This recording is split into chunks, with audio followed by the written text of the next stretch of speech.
Adressez salutations de Paul David Moïse à tous ses frères chrétiens du monde entier en général, particulièrement à tous ceux de la Côte d'Ivoire.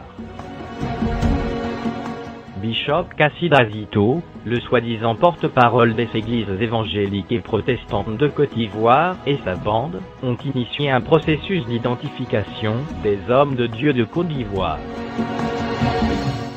La grande salle de la Bourse du Travail de Treichville a servi de cadre le samedi 2 mars 2013, à la cérémonie de lancement de l'identification des pasteurs en Côte d'Ivoire. Après avoir été identifié, chaque pasteur recevra une carte d'identité pastorale.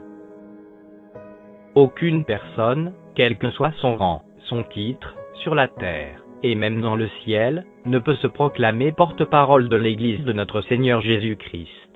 L'Église de notre Seigneur Jésus-Christ est un corps constitué des rachetés de Dieu, dont notre Seigneur Jésus-Christ seul est le chef. La seule personne habilitée à parler au nom de l'Église est notre Seigneur Jésus-Christ lui-même. L'Église de notre Seigneur Jésus-Christ n'est pas une organisation humaine, mais un organisme vivant, dirigé par notre Seigneur Jésus-Christ lui-même.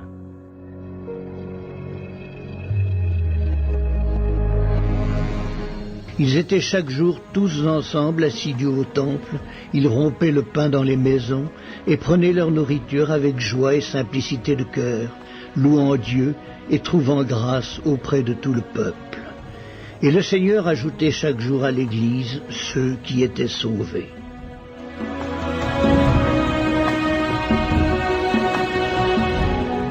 Selon les initiateurs, cette identification a pour but principal de mettre de l'ordre dans la corporation. Effectivement, il y a du désordre dans la corporation, et il doit y avoir de l'ordre. Mais comment mettre de l'ordre alors?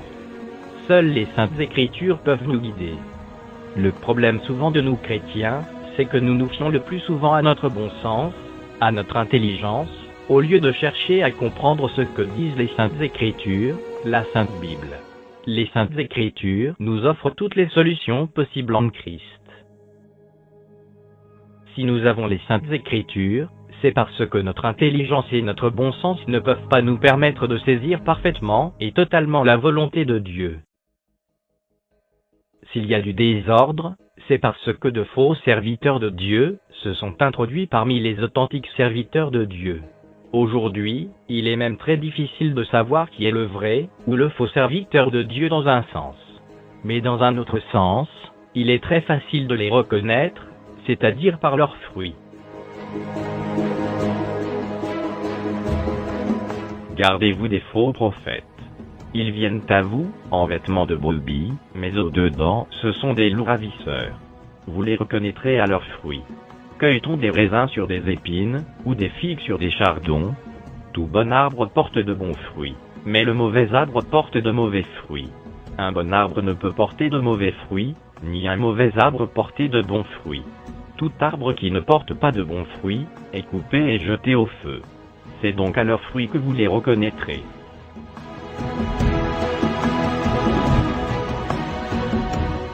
Soyez tous mes imitateurs, frères, et portez les regards sur ceux qui marchent selon le modèle que vous avez en nous. Car il en est plusieurs qui marchent en ennemis de la croix de Christ. Je vous en ai souvent parlé, et j'en parle maintenant encore en pleurant. Leur fin sera la perdition. Ils ont pour Dieu leur ventre. Ils mettent leur gloire dans ce qui fait leur honte. Ils ne pensent qu'aux choses de la terre. Que faire alors pour mettre de l'ordre, pour permettre aux vrais pasteurs de jouer leur rôle? Ce désordre ne dérange en rien le racheté de Dieu, car le racheté de Dieu a en lui l'Esprit de Dieu qui permet de discerner toutes choses. En plus, il dispose des Saintes Écritures qui lui permettent d'éprouver tout enseignement.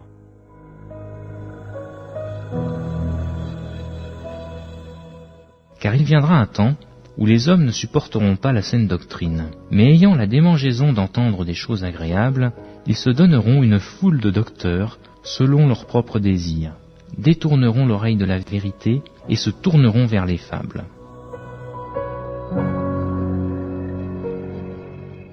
La Sainte Bible nous enseigne-t-elle d'établir une liste de vrais pasteurs et une liste de faux pasteurs, de donner une carte pastorale aux vrais pasteurs Non, non, et non. La Sainte Bible dit plutôt dans Colossiens 2, verset 8.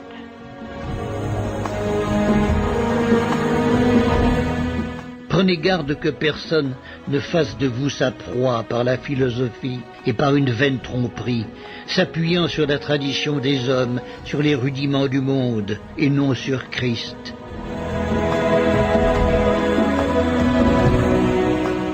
Notre seul vrai Dieu éternel, notre Seigneur Jésus-Christ, nous donne la solution à ce problème dans l'une de ses paraboles. Lisons ensemble dans le livre de Matthieu 13, versets 24 à 30, et versets 37 à 43, sur la parabole de l'ivraie et le blé. Il leur proposa une autre parabole, et il dit, « Le royaume des cieux est semblable à un homme qui a semé une bonne semence dans son champ. Mais pendant que les gens dormaient, son ennemi vint, sema de l'ivraie parmi le blé et s'en alla. Lorsque l'herbe eut poussé et donné du fruit, l'ivraie parut aussi.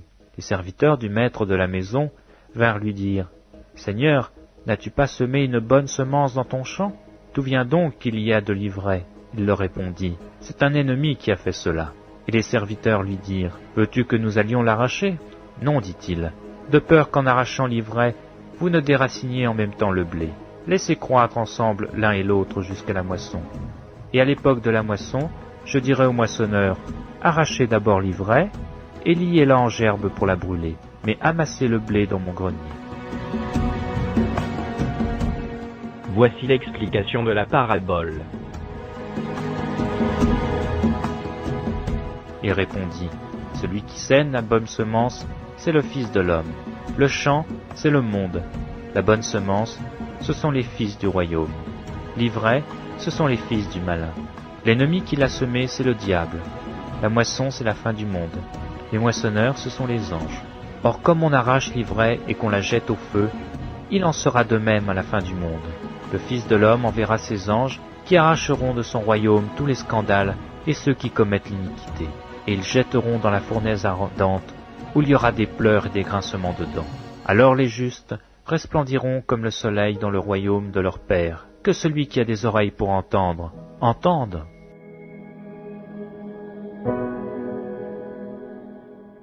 Faut-il encore ajouter un commentaire après ce brillant exposé de notre grand Dieu manifesté en chair, notre Seigneur Jésus-Christ? C'est clair. La solution de notre Seigneur Jésus-Christ est claire. C'est de laisser ce désordre apparent apparaître. Notre Seigneur Jésus-Christ lui-même, c'est-à-dire en personne, va se charger de mettre de l'ordre. Et il le fera à la fin du monde. Il n'appartient donc pas au bishop Cassie et à sa bande ou à l'État de Côte d'Ivoire de prétendre vouloir mettre de l'ordre dans l'Église de notre Seigneur Jésus-Christ. En voulant le faire coûte que coûte, ils finiront par arracher les vrais serviteurs de Dieu. Notre Seigneur Jésus-Christ a dit, « Je bâtirai mon Église. » Il n'a pas demandé l'aide d'un homme, et il n'a pas besoin d'aide. Alors merci pour vos efforts en vue de mettre l'ordre dans l'Église, mais Dieu n'en a aucunement besoin. Il reste à savoir quel est le vrai but de cette identification. Le vrai but de cette identification est de décider par la suite qui doit servir Dieu ou pas, et d'établir des conditions pour servir Dieu. Aussi, c'est un moyen sûr et très privilégié d'avoir la main mise sur les vrais serviteurs de Dieu. On veut arracher le droit à Dieu de choisir ses hommes et donner ce pouvoir aux hommes eux-mêmes.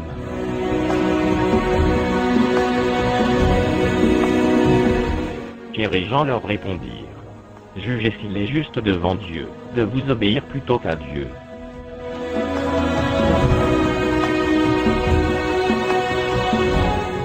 Après qu'ils les eurent amenés en présence du Sanhédrin, le souverain sacrificateur les interrogea en ces termes. « Ne vous avons-nous pas défendu expressément d'enseigner en ce nom-là? Et voici, vous avez rempli Jérusalem de votre enseignement, et vous voulez faire retomber sur nous le sang de cet homme. » Pierre et les apôtres répondirent, « Il faut obéir à Dieu plutôt qu'aux hommes. » Qu'on le sache, il n'y a pas de demi-mesure. Une disposition qui n'est point recommandée par les Saintes Écritures est une disposition qui vient de Satan lui-même en personne. Cette disposition d'identification des pasteurs entre dans le plan des persécutions de l'Église de notre Seigneur Jésus-Christ. On veut par ce moyen contrôler l'Église, afin de pouvoir lui dicter dans l'avenir une conduite à tenir. Satan cherche par tous les moyens à placer l'Église sous son autorité. Mais qu'il sache qu'une vraie Église de notre Seigneur Jésus-Christ ne peut se placer sous une autorité autre que celle de notre Seigneur Jésus-Christ lui-même.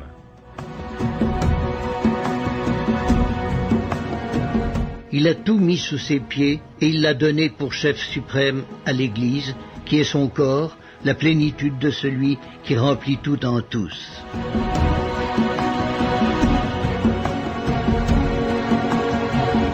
Il est la tête du corps de l'Église, il est le commencement, le premier-né d'entre les morts, afin d'être en tout le premier, car Dieu a voulu que toute plénitude habitât en lui. Ce processus aussi entre dans le cadre de la marque de la bête.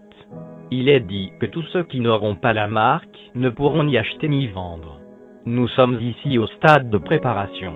Aujourd'hui, celui qui n'a pas la carte de pasteur ne pourra pas exercer le ministère de pasteur. Ainsi de suite jusqu'à l'avènement de l'Antichrist en personne, où tous ceux qui n'auront pas sa marque seront terriblement persécutés. Attendons-nous à bien pire encore.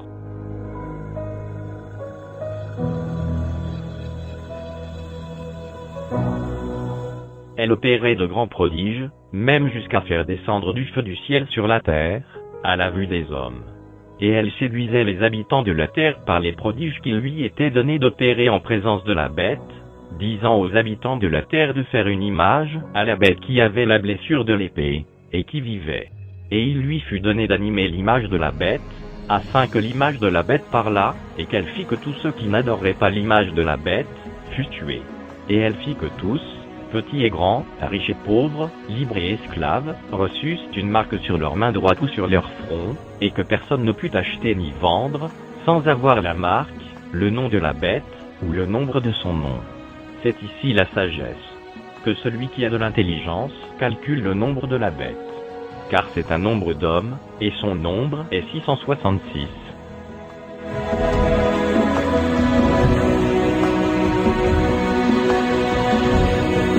En ce temps-là se lèvera Michael, le grand chef, le défenseur des enfants de ton peuple, et ce sera une époque de détresse, telle qu'il n'y en a point eu de semblable, depuis que les nations existent jusqu'à cette époque.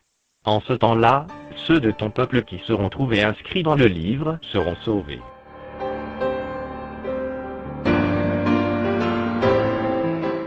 Car alors, la détresse sera si grande, qu'il n'y en a point eu de pareil depuis le commencement du monde jusqu'à présent, et qu'il n'y en aura jamais. Et, si ces jours n'étaient abrégés, personne ne serait sauvé. Mais, à cause des élus, ces jours seront abrégés. Si quelqu'un vous dit alors, le Christ est ici, ou, il est là, ne le croyez pas. Car il s'élèvera de faux Christ et de faux prophètes.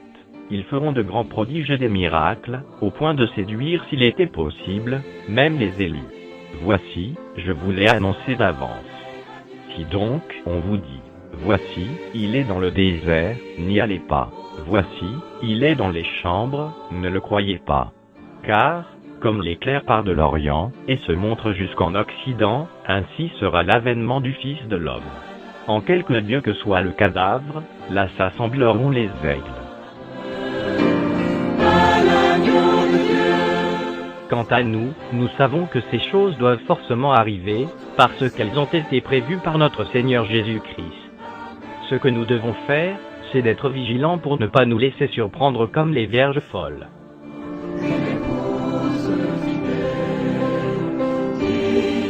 Si quelqu'un vous dit alors, le Christ est ici, ou il est là, ne le croyez pas, car il s'élèvera de faux Christ et de faux prophètes. Ils feront des prodiges et des miracles, pour séduire les élus s'il était possible. Soyez sur vos gardes, je vous ai tout annoncé d'avance.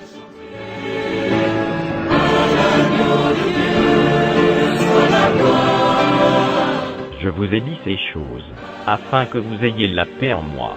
Vous aurez des tribulations dans le monde. Mais prenez courage, j'ai vaincu le monde.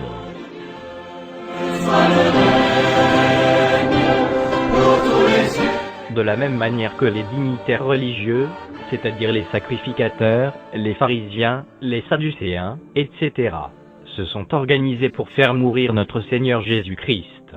C'est de cette même manière que les dignitaires religieux de notre époque sont en train de s'organiser pour attaquer les vrais rachetés de notre Dieu.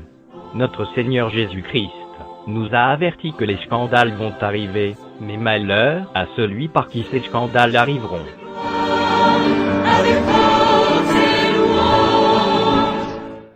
Malheur au monde à cause des scandales, car il est nécessaire qu'il arrive des scandales, mais malheur à l'homme par qui le scandale arrive.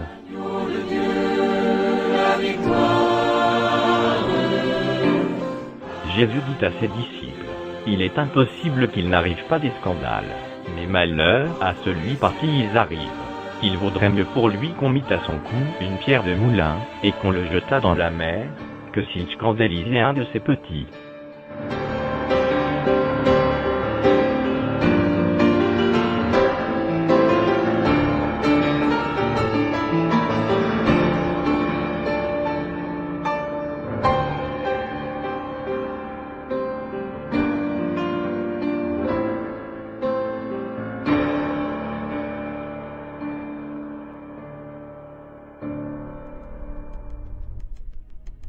C'est avec elle que les rois de la terre se sont livrés à l'impudicité.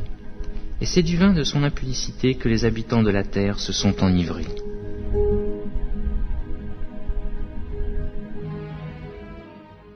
Parce que toutes les nations ont bu du vin de la fureur de son impudicité, et que les rois de la terre se sont livrés avec elle à l'impudicité, et que les marchands de la terre se sont enrichis par la puissance de son luxe.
L'apparition de cet impie se fera par la puissance de Satan, avec toutes sortes de miracles, de signes et de prodiges mensongers, et avec toutes les séductions de l'iniquité, pour ceux qui périssent parce qu'ils n'ont pas reçu l'amour de la vérité pour être sauvés. Aussi Dieu leur envoie une puissance d'égarement, une puissance d'égarement, une puissance d'égarement, une puissance d'égarement, pour qu'ils croient au mensonge, afin que tous ceux qui n'ont pas cru à la vérité, mais qui ont pris plaisir à l'injustice, soient condamnés.